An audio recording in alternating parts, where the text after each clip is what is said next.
में शुगर डाला है, अच्छा नहीं है शुगर। भावानं तुम्ही हा छोटासा व्हिडिओ बघितलेला आहे. हे जे आहे ना बॉलिवूड ऍक्टर हे सांगताय हे खा ते खा, अरे कशाला खा. भावानं तुम्ही स्वतः सांगताय की शुगर नका खाऊ आणि तुम्ही कधी स्वतः व्हिडिओ मध्ये कधी सांगताय शुगर नका खाऊ, तुम्ही त्याचे ऍड करताय, तुम्ही पैशासाठी ऍड करताय. ओके, आणि तुम्ही काय आम आदमीला एड समजलेलं आहे का? भावानं मी असे व्हिडिओ बनवतच नाही. मला आहे ना इंस्टाग्रामला हा व्हिडिओ आलेला होता म्हणून मी बनवते.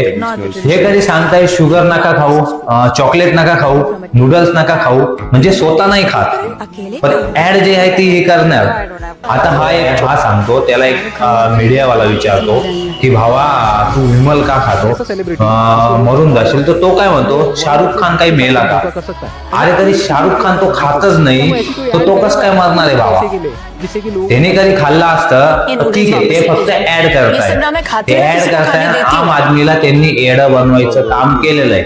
तर आपल्याला हे करायचंय की आपण हे नाही खाल्ल्या पाहिजे, का की ते पैशासाठी ऍड करताय, ते थोडेसे पैशासाठी भावानं ऍड करून राहिले आणि आपण ते खायच्या मागे लागलेलो. तर शुगर नका खाऊ, नूडल्स नका खाऊ, पिझ्झा नका खाऊ, चॉकलेट नका खाऊ, विमल नका खाऊ. भावानं हे स्वतः सांगताय आलिया भट की शुगर चांगलं नसतं शरीरासाठी आणि स्वतः ऍड करते, माझाची ऍड करते. भावान ती स्वतः सांगते की नका खाऊ, हे नसतं. भावानं यांनी आहे ना फक्त पैसे कमवायसाठी आम आदमी को एडच बनवायचे काम केलेले. भावानं कधी तुम्हाला हा व्हिडिओ आवडला असेल ना तर माझ्या व्हिडिओला नक्की लाईक, फॉलो, शेअर नक्की करा. युट्यूबला बघत असेल तर सबस्क्राईब नक्की करा. Bye bye.